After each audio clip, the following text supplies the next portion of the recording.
أما بعد فأعوذ بالله من الشيطان الرجيم بسم الله الرحمن الرحيم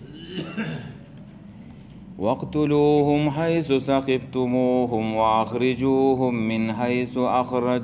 أخرجوكم والفتنة أشد من القتل ولا تقاتلوهم عند المسجد الحرام حتى يقاتلوكم فيه فإن قاتلوكم فاقتلوهم كذلك جزاء الكافرين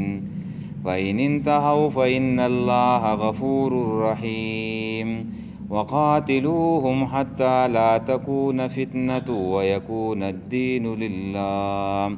فإن انتهوا فلا عدوان إلا على الظالمين. دا سورة البقرہ دا او آیات نمبر دے 191 192 او 193. مخکې د دې خبرې ذکر وشو چې نیکی یوازې دا نه ده چې سړی مغرب او مشرق ته مخکې د ابواب البر نه چې دی نو دا خبره هم ده. نیکی دا هم ده چې د الله په لار کې چې دی نو قتال دی وکړی شي. او دا آیات چې کوم تیر شو دا تفاسیر لیکي چې دا اولنی آیات دی چې په دې کې د جهاد حکم راغی او نبی علیہ الصلوۃ والسلام لس کاله په مکه کې تیر کړو. هلته دعوتو، هلته اخلاق جوړولو، عقیده جوړولو او په مشکلاتو په تکالیفو باندې صبر کولو، آپ او درگذرو. و چې کله نبی علیہ الصلوۃ والسلام مدینې ته تشریف راوړو نو بیا هلته چې دی نو د یو ریاست چې دی نو هغه جوړ شو. نو بیا د جهاد چې دی نو حکم راغی او پای کې شرطونه ولګوله. شرط به پکې دا وي چې څوک جهاد کوي نو هغه به د الله لارې، د الله د رضا دپاره وي، د الله د دین د اوچتوالي دپاره وي. او دویمه پکې چې دی نو شرط دا ولګوو چې تاسو به د هغه خلکو سره چې دی نو جنګ کوئ چې څوک ستاسو سره چې دی نو جنګ کوي. نو په عربو کې عام اکثریت چې دی نو کافرو مشرکانو، نو د عامو خلکو چې دی نو کافرو د مسلمانانو سره جنګ کولو. او بل شرط پکې دا و چې د آدابو نه او د اصولو نه چې زیاتې به چې دی نو نه کوئ. په زیاتي کې موږ وویله چې بوډاګان، ماشومان، زنانه، پیشوایان، درویشان، جماعتونه، عبادت خانې، دیو ته به څه نه وایي. چې څوک ستاسو سره چې دی نو جنګ نه کوي نو هغې ته به څه نه وایي. دا د جهاد او د جنگ اصول دی. اقبال رحمه الله ویل دی چې جنگ شاهانه جہاں غارت گریست، جنگ مومن سنت پیغمبریست. وی د دنیا دا خلق چې جنگونه کوي دا کافرو غیر مسلمانو دا ډاکوان دي. دا د خلکو په وسایلو باندې چې دنو ډاکا اچیو، انسانانو نه غلامان چې دنو جوړیو. او جنگ مومن سنت پیغمبریست، مومن مسلمان چې دنو هغه جنگ کوي نو دا د پیغمبر سنت دی. نو چې د جنگ حکم صحابو ته وشو نو اوس پکې دا سوال راځي چې په دې حرم شریف کې به هم جنگ کوو؟ دا خو د عزت کور دی او د عزت ځای دی. او نبی علیہ الصلوۃ والسلام فرمایلی دی، د بخاری حدیث دی چې دا شهر مکه نه ده، دا حرمت والا چې دنو خار دی. او د اسمانونو د ځمکې د پیدایش نه واخله تر قیامت پورې به د دې حرمت او عزتي. لیکن د لږ وخت دپاره به الله تعالی زما دپاره به حلالی و په دې کې جنګ کولو. او دا نور چاته چې د دې اجازت نشته او نه شوی دی. او نبی علیہ السلام دا خبره هم واضح کړل چې واسه نه چې ورته زمانه څوک راځي چې هغه دا دلیل پیش کړو چې نبی علیہ السلام چې په دې کې جنگ کړو نو هغې ته وایي داسې جواب وایي چې الله صرف نبی علیہ السلام ته اجازت ورکړو نور چاته چې دی نو دا اجازت نه و نبی علیہ السلام د دې نه مراد د فتح مکه ده چې نبی علیہ السلام مکه چې دی نو هغه فتح کړله او دا یې چې دی نو وفرمایله چې څوک په خپل کور کې پناه واخلي نو هغې ته معافي ده چې څوک مسجد الحرم کې پناه واخلي هغې ته معافي ده څوک د ابو سفیان په کور کې پناه واخلي هغې ته معافي ده او که څوک جنگ ته راووتو نو هغې سره به جنگ کېږي اگر که حرم دی هغې سره به جنگ کېږي نو دا اجازت الله نبی علیہ السلام له چې دی نو ورکړو او چې کوم پکې ظالمانو نو هغه نبی علیہ السلام د هغې لس چې دی نو پیش کو چې ټولو خلکو ته معافي ده دا 14 کسان د دې ته معافي نشته په هغې کې څه قتل شو ظالمانو او څه چې دی نو هغه توبې ویستله مسلمانان شو او د ابو جهل زوی اکرمه پکې تښتېدلی و بیا چې دی نو هغه راغی و مسلمان شو نو هغه بیا پرېښودلی شو او دغه شانته کې په شپږم کال چې نبی علیہ السلام مکې ته راتلو د عمرې دپاره د 1400 صحابه کرامو سره د صلح د حدیبیې په مقام باندې چې دی نو نبی علیہ السلام او صحابه کرام بند کړه چې نه به ځئ دا حدیبیه د مکې ته نږدې ده نو چې نه به ځئ نو په هغه ځای کې چې دی نو بیا معاهده وشولله او صلح وشولله چې نبی علیہ السلام ته دا وویلی شو چې ته به اوس واپس ځې او کال له به چې دی نو عمرې له راځې خو صرف 3 ورځې به تېرې مکه به تا ته خالي او بیا به واپس ځئ نو کال چې پوره شو بیا نبی علیہ السلام روان شو نو بعضې صحابه کرامو په ذهن کې دا راله چې زموږ خو د دې مشرکینو سره معاهده ده دا خو مشرکین دي او د دیو د معاهدې هېڅ پته نه لګي کیدای شي موږ هلته لاړ شو دیو معاهده چې دی نو ماته کړي نو الله تعالی ورته اجازت ورکو چې تاسو په حرم کې جنگ نه کوئ خو که هغوی چې دی نو درسره جنگ شروع کو نو بیا به تاسو چې دی نو جنگ کوئ نو دا خبره په دې کې کېږي وقتلوهم وجنګېږئ د دیو سره حیث ثقفتموهم چې په کوم ځای کې بیا مومئ دیو لره ثقفتموهم ای وجدتموهم چېرته بیا مومئ یعنی چې کم حربي کافر دی اوس د جنگ دپاره راغلی دی او ستا سره جنگ کوي نو هغه دې که په هر ځای کې موندی کړو نو هغه به وجنې داسې نه چې اوس په حال به بازار کې یهودي او عیسایي روان او ته چې دی نو وولې دا مطلب یې نه دی چې ستا د یو قوم سره جنگ دی او هلته خلک راغلی دی چې په کم ځای کې بیا موندی کړو نو بیا یې وجنه او یا په یو ځای کې دی دشمن دی او ته وایې چې دی نو دا خو اوده دي او آرام کوي نو دا راغل په تا پسې دي په دغه ځای کې اوده دي په اودو باندې وجنه دا دغه د څه دپاره اوده دي دا راغل په تا پسې دي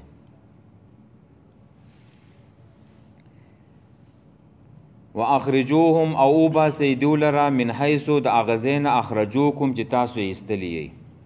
ای من المکتې د مکې نه او بیا چې مکه فتح شوله نو بیا هغوی دا حالت په خپلو سترګو باندې ولیدلو چې څوک وتښتېدلو څوک چې دی نو په اسلام کې چې دی نو داخل شو د مکې نه چې دی نو نبي علیہ السلام او صحابه کرام مجبوره کړو او نبي علیہ السلام خپل کلی و خپل ښار و او دیو هلته چې دی نو پرې نه ښودو او بیا پسې مدینې ته هم چې دی نو تلله هلته به هم چې دی نو منصوبې جوړولې د صحابه کرامو د نبي علیہ السلام خلاف او په دې مکه کې د نبي علیہ السلام د قتل سازش شوی و چې دارالندوه کې اجلاس و او شیطان له هم راغلی و او دیو په دې باندې دا اجلاس کولو چې د دې پیغمبر علیہ السلام سره څه وکړو نو یو پاسېدو صورت انفال کې به راشي یو پاسېدو وایي دا به جلاوطن کو. شیطان ورته ووایي که جلاوطن دې کو پاسېدو وایي خپل ملګري و پیدا کړي بیا به راباندې حمله وکړي. بل پاسېدو وایي دا به جیل ته واچو وایي که جیل ته دې واچېلو نو خپل ملګري به راشي آزاد به کړي. ابو جهل پاسېدو او دا یې وویل وایي دا به قتل کو. د قریشو د هرې قبیلې نه به کسان مقرر کو او د شپې په یو ځای باندې حمله وکړي او قریش سبا د هرې قبیلې د قریش سره چې دن مقابله نشي کولی او آخر فیصله و پیسو باندې کېږي چې څومره پیسې غواړي هغومره بوله ورکو. دیو دا سازش او دا چال جوړ کو. ومکروا ومکر الله والله خیر الماکرین. او الله تعالی هم چال چلولو. جبریل راغی او نبی علیہ السلام په وخت باندې خبر کو او ابوبکر صدیق نبی علیہ السلام بیا ابوبکر صدیق ته وویله او دواړه چې دی نو هغه روان شو مکې نه ووتله او بیا پسې چې دی نو غار سور ته چې دی نو هم تللی ښه هغه ځای پورې پسې تللی. د دې دا خلک به وجنې نه سه نو د هغه ځای نه وکاږئ چې تاسو یې د کوم ځای نه ایستلي یې. والفتنة اشد من القتل او فتنه چې دی نو هغه ډېر سخته ده د قتل نه. فتنه څه ته وایي؟ الشرک والکفر. شرک او کفر نه دی دا فتنه ده دا فساد دی د ځمکې. که ستا په ذهن کې راځي چې هلکه دا کافر وجل دا خو ښه کار نه دی دا هم الله تعالی پیدا کړلی نو الله وایي چې ما پیدا کړلی زه ول رزق ورکوم و چې د دوی دا کم نظام دی او دا کم فساد دی او شرک کوي د دې قتل نه چې نو خطرناک شی دقه دی. وره نن څه کسان به چې دی نو قتل کې خو دا فتنه خو به چې دی نو ختمه شي که نه او کسان دې پرېښودلو دا فتنه نه دا خورېږي. ګوره دا ستا کور ته ستا جومات ته او ستا محلې ته او هر ځای ته چې دی نو درسي. مثال د کینسر دی کینسر چې ولګي خورېږي نو جهاد د څه دپاره دی د دې کینسر د ختمولو دپاره دا علاج دی د دې کینسرو جهاد علاج دی. او شرک دی او کفر دی او جهالت دی د دې ختمولو دپاره به جهاد کېږي. او دغه تهذیب نه دی دا ختمول. تاسو د یورپ ته نه ګورئ کم تهذیب یې چې دی نو ورکړی دی کم تعلیم یې له په دماغو کې اچولی دی کم په جهالت کې او په تیرو کې خلک اچولی دی. که مسلمانان هلته لاړ شي نو په اسلام باندې شرمیږي. دا ولې هغوی ذهن داسې جوړ کړی دی میډیا چې مسلمان هلته په اسلام باندې عمل کوي شرمیږي ځان ورته بد ښکاري. که مسلمانان هلته لاړ شي او هلته اوسېږي که د ښځې سره چې دی نو نور کسان پاسیو کینی او چېرته ځي یا د لور سره نو دا سړی ورته څه نشي ویلی و یاره خپل کار دی نو خپله مرضي ده دلته چاته څه نشي ویلی. غلامان یې جوړ کړلي جهالت ته تېرېږي د دغې شي نه خو چې دی دا مرګ ښه دی د دغې فتنې نه او د دغې جهالت نه چې تا ورته په دماغو کې دا تعلیم ورچیلی دی د دغې نه مرګ ښه دی. بیا نو دغې فتنې او د جهالت د ختمولو لپاره سره جهاد دی. ولا تقاتلوهم او جنگ مه کوئ د دیو سره حتی عند المسجد الحرام پخوا د مسجد الحرم کې ای په الحرم په حرم کې حرم چې دی نو دا غټ چې دی نو حدود دی په حرم کې مه کوئ. مسلمانانو ته دا تعلیم دی چې جنگ به نه کوئ حتی تر هغې پورې یقاتلوکم چې هغوی جنگ شروع کړي ستاسو سره پیښې په دغې کې په دې حرم کې تاسو به اول واره چې دی نو نه کوئ او که هغوی در سره چې دی نو جنگ شروع کو نو بیا کوئ. فإن قاتلوکم نو که هغوی در سره جنگ شروع کو فقتلوهم نو مړی کوي قتل یې کوي. بیا په دې حرم کې چې دی نو قتلول پکار دي. بیا به دا نه وی چې دا حرم دی او د حرم حدود دی که د حرم د جماعت کا دن نه ځای نه دی که په دغه کې وي نو بیا به هلته هم قتل دی. کذالک جزاء الکافرین، دغه بدله ده د کافرانو. کذالک القتل والاخراج جزاء الکافرین، دا قتل کول د دې کافرانو او ویستل د دې مکې نه د کافرانو دا د دوی څه ده؟ دا بدله ده. فإن انتهوا، نو که دې ومنه شو، فإن الله، پس بېشک الله پاک غفور رحیم بخونکی او مهربان دی. په دې کې اوس ادب د مشرکینو ته. نو که دیو توبه ویستله ده عن الکفر، د کفر نه، و اسلم، و اسلام قبول کو. نو تفسیر قرطبي وایي دلیل دی چې د قاتل توبه به قبلیږي. بعضې خلکو ویلو د قاتل توبه نه قبلیږي. دلته الله وایي چې د کافر او د مشرک توبه قبلیږي. نو قتل خو چې دی نو د شرک نه لاندې ګناه دی که نه؟ د شرک نه بل غټ څه شی نشته ګناه.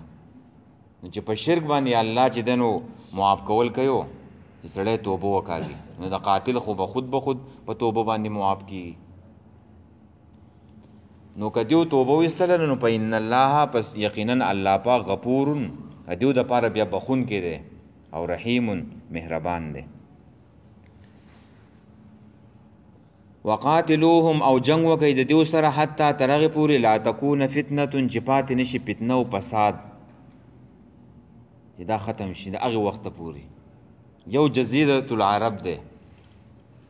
او د دې آیاتونو تعلق هم د جزیرة العرب سره دی چې په هغه وخت کې جنگ چې دی نو د دې مشرکانو کافرو سره چې دی نو دا به در هغې وخته پورې جاري تر څو پورې چې دی نو د جزیرة العرب نه شرک ختم نشي،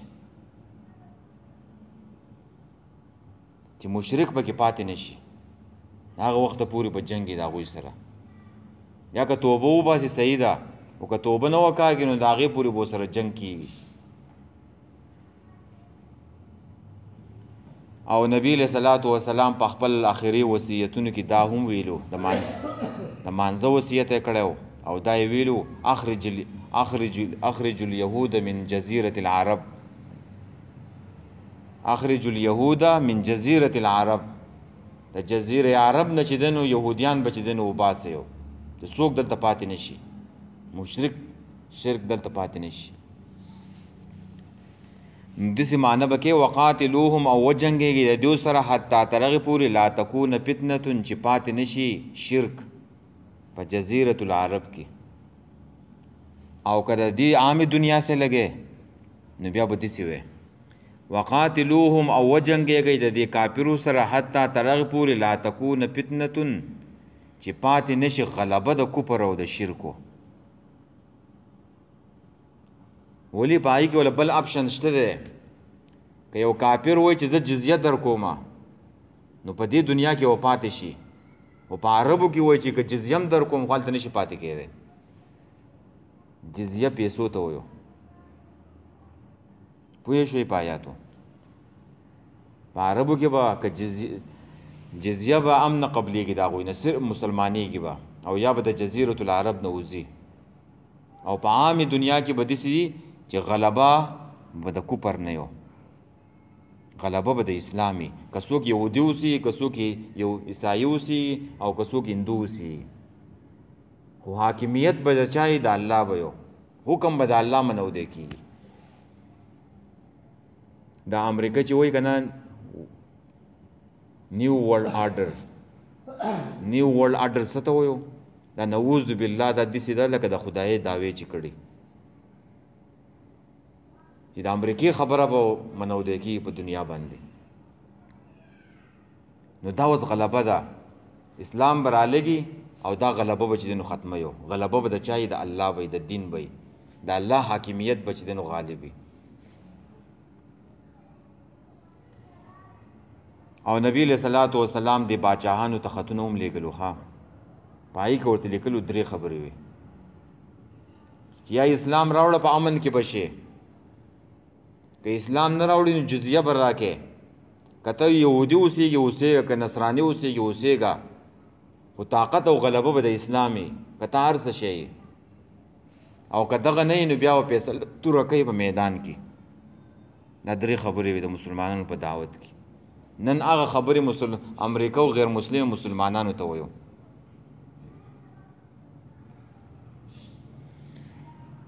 نو مسلمانان به هغه وخت پورې جهاد کوي چې دا غلبه ختم شي حکم چې دینو د الله قائم شي په ځمکه باندې ځکه چې دا انسانان الله پیدا کړلی دا ځمکه او اسمانونو د الله دي په دې به حکم د الله چلیږي د بل چا حکم به نه چلیږي ويكون الدين لله او شي دین ټول الله لره چې دا الله تفسیر ابن کثیر وایي چې په تمام دینونو باندې د الله دین چې دنو غالب شي په ما کې دین څنګه راشي او پتا کې څنګه راشي او په دې ټول عالم کې څنګه راشي نو دا په سر راځي نو په قتال باندې راځي د سینې چې په دعاګانو باندې ورازي د سینې چې په نفلونو په عبادتونو ورازي دین به څنګه قائمه د دین د قائمولو د پاره دار چې jihad او قتال وکړي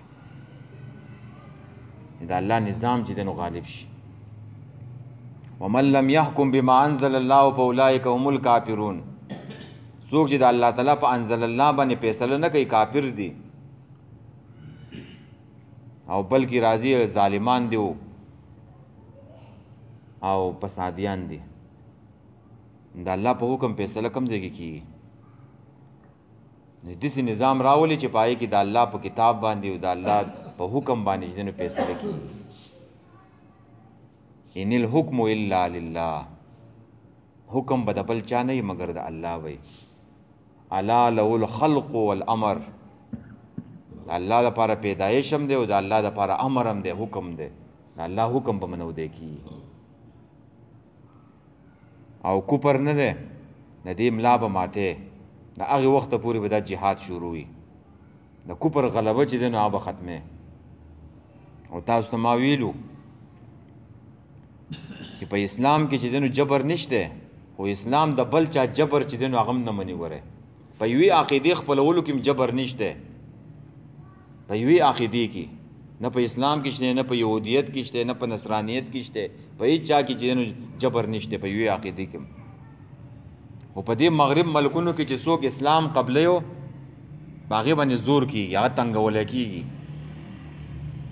که زنانه ال تسکاپه چې پرده کوي باغې باندې حمله کیږي دا سره دا جبر دی نو اسلام دغه جبر او دغه زور چې دنو ختمول غواړي چې خلک چې دنو آزاد شي دې د خلکو نه چې دنو غلامان جوړ کړلی او د خلکو په ذهنونو کې دا خبره د میډیا په ذریعہ ورچي چې اسلام دهشتګردي ده نو اسلام دغه جبر او زور ختمي ښه دغه فتنه ده دغه د پاره jihad ده jihad د دې د پاره نه چې خلک مسلمان کې jihad د فتنې خلاف ده چې فتنه چې دنو د سمکه نه چې دنو ختم شي او هغه په ناروې کې ابل ورځ قرآن ولې سېزلو دغه سړی ته په دې ذهن کې دا خبرې چا ورچېلې دا د میډیا او د حکومت په ذریعہ باندې چې دینو دا خلک دا چا تیار کړلی او د اسلام دغه طرف او تخی چې اسلام دهشتګردي ده نو چې هغه په دماغ کې دغه کینی نه په قران پاک نسیزي نو دغه جبر چې دینو دغه جبر خلاف jihad ده چې دغه چې دینو خلک آزاد شي او مسلمانان دومره بیکاره دي د مسلمانانو یو چینل په دنیا کې نشته انټرنیشنل چې په هغه باندې دا وخی چې دا اسلام دی او دا jihad دی یو چینل نشته مسلمانان بس پس کې دي کرپشن کې په غلاګانو کې په دې کې پراته دي چې خزانه به څنګه لوټ کې او لوټ مار به څنګه کې نور د اسلام سره چې دا غوښ څه کار لري او څو وخت کې چې دینو په هندوستان کې چې دینو د فساداتو مسلمانان قتل کېدل نو الته jihad څخه تعلیم چې دینو هغه نه وو نو مولانا محمد علي جوهر رحمه الله غي ویلله وایي داسې څه تعلیم نشته دی چې د هغې د جهاد دا فلسفه خلکو ته چې دی نو واضحه شي د جهاد فلسفه په دې باندې خلک پوه شي د خلکو په ذهن کې د جهاد متعلق غلط تصور پروت دی چې جهاد صرف ډز ته وایو جهاد خو صرف ډز ته نه وایو د جهاد چې دی نو شرایط دي جهاد کې مخکې به د قرآن آیاتونه زده کړي احادیث به زده کړي د پیغمبرو بیا به هلې جهاد کې نو خلکو دا نه یې زده کړي نو بیا په جهاد کې چې دی نو هغه کارونه وکړي چې هغه د اسلام تعلیمات نه یو په یو وخت کې البدر او حزب والو اختلاف راغلی و نو بیا یې د یو بل په کیمپونو باندې چې دی نو ډزې کړلو نو جهاد کې نو د هغې مخکې څه احکام دي څه شرایط دي هغه به زده کړي نو هغې یې وویل چې داسې یو تعلیم پکار دی چې هغې باندې د مسلمانان په هغې باندې متفق شي او د اسلام صحیح تصور پیش شي سید مولانا ابوالعلا مودود رحمه الله د 23 کالو په عمر کې چې دی نو الجهاد فی الاسلام ولیکلو او د جهاد صحیح تصور چې دی نو په هغې کې پیش کو اوس هم هغه کتاب شته دی هغه کتل غواړي د جهاد فلسفه چې دی نو هغه څه ده بیا علامه اقبال هغه چې وکتلو نو دا کتاب ډېر تعریف یې چې دی نو وکړو چې د اسلام واقعي د جهاد صحیح تصور چې دی نو دا مولانا پیش کړی دی الجهاد فی الاسلام نو هغه اوس هم چې دی نو خلک یې ګوري د جهاد متعلق چې دی نو فلسفه د هغې نه زده کولی کېږي نو جهاد صرف ډز ته نه وایي ښه جهاد دا چې دی نو د فتنې خلاف ویو خلک آزادولو دپاره ویو د امن د راوستو دپاره وی د مظلومان چې دی نو آزادولو دپاره ویو هغه کشمیریان هغه چې دی نو په کورونو کې بند ناست دي جوماتونه چې دی نو بند دي جهاد د دې دپاره ده چې خلک د اسلام لاره بندیو نو جهاد به د اسلام دا لاره کولاویو دلته صحابه کرام چې دی نو حرم شریف ته نه پرېښودله د جهاد حکم راغی چې جهاد کوو چې دا لارې کولاو شي کم خلک د اسلام لاره چې دی نو بندیو نه کشمیریانو جماعتونه بند دي نه خوراک څښاک چې دی نو د هغوی به څه صورتحال وي داسې چې دی نو بس بې اسره چې دی نو په کورونو کې بند دي هغوی به څه حال وي او دلته مسلمان په ټماټرو کې پروت دی ته ورشه د مسلمانانو حال ته وګوره نو په دې کې زموږ حکمرانان نه دي دا مجرمان دي خاموشي ده خیر دی که څوک قتل کېږي چې موږ ته د چا نه څه پیدا نشته نو خیر دی چې موږ ته په څه کې ډالرې میلاویږي موږ حقه کار کوو الله دې ورته هدایت وکړي ښه جي نو چې دین په ما کې او په تا کې او په ټول عالم کې راشي نو دا به څنګه راځي دا په دعاګانو نه راځي دا په قتال فی سبیل الله راځي ویکون الدین لله او چې شي دین د الله غالب و د اسلام لارې چې څوک بندوي چې ختم شي د اسلام غلبه شي فإن انتهوا نو که دوی منع شو د دې قتال نه او د دې جهاد د دې شرک نه او د کفر نه نو فلا عدوان الا علی الظالمین نو نشته زیاتې کول مگر په ظالمانو باندې د دې څه مقصد د دې مقصد دا ده چې کم خلک وایي چې زه په عربو کې پاتې کېږم او شرک به کوم نو دا ظالم دی نو دا به ختمولی کېږي او یا د عامې دنیا سره داسې دی چې تا چا سره جنګي نو په هغه جنګ کې چې دی نو تا سپایان ونیوله او د هغې مشران هم دی چې دی نو ونیوله نو د عام سپایان پرېږده خو چې کم دماغ دی هغه مه پرېږده بیا هغوی له سزا ورکړه عام خلک پرېږده عام سپایان خو چې کم پکې هغه خاص دماغ دی هغه بیا قتل کا نبی علیہ السلام په بدر کې قیدیان نیولو که نه 70 قیدیانو نو په هغې کې چې کوم ماران لړمانانو عقبه ابن ابي محیط نضر ابن حارث هغې چې دی نو قتل کړله او دغه شان تا ته ما وویل چې د فتح مکې په موقع باندې اعلان وشو هر چاته معافي ده سوا د دې کسانو نه 14 کسان دا به قتل کیږي که دا د کعبې په دې پردو کې چې دی نو پټ شي هم به قتل کیږي دغه دماغ دی دغه ظالمان دي نو بیا به ظلم نه کوي مګر په هغه خلکو باندې چې کمه دماغ دي هغې له به سزا ورکړي بس دی ده وقتلوهم قتل کوي دیو لره حیث ثقفتموهم چرته چې بیا ومئ دیو لره واخرجوهم او باسئ دیو من حیث اخرجوکم د هغه ځای نه چې تاسو یې ایستلي یئ والفتنة او فتنه یعنې کفر او شرک اشد ډېر سخت من القتل د قتلنا ولا تقاتلوهم او جنگ مکوئ د دیو سره عند المسجد الحرام په خوا د مسجد الحرام کې حتی یقاتلوکم فیه تر دې چې هغوی جنگ شروع کړي ستاسو سره فیه په دغې کې فإن قاتلوکم نو که هغوی جنگ شروع کړو ستاسو سره فاقتلوهم نو تاسو یې ووژنئ قتل یې کوئ کذلک جزاء الکافرین نو دغه شان دا بدله د کافرانو ده فإن انتهوا نو که دوی منع شو توبه یې ویستله فإن الله پس بېشکه الله پاک غفور رحیم بخونکی او مهربان دی وقاتلوهم او جنگ کوئ د دیو سره حتی لا تکون فتنة چې پاتې تر دې پورې چې پاتې نشي فتنه کفر او شرکو په عربو کې هغې وخته پورې به جنګي او که د عامې دنیا سے لګې بیا ومانه داسې کې حتی تر هغې پورې لا تکون فتنة چې پاتې نشي زور او غلبه د کفر چې دا زور او د املای چې دی نو ماته شي ویکون الدین لله او شي دین ټول الله لره یعنې د الله دین غالب شي فإن انتهوا نو که دوی ومنه شو فلا عدوان نو نشته زیاتی الا علی الظالمین مګر په ظالمانو باندې وایي یو کسو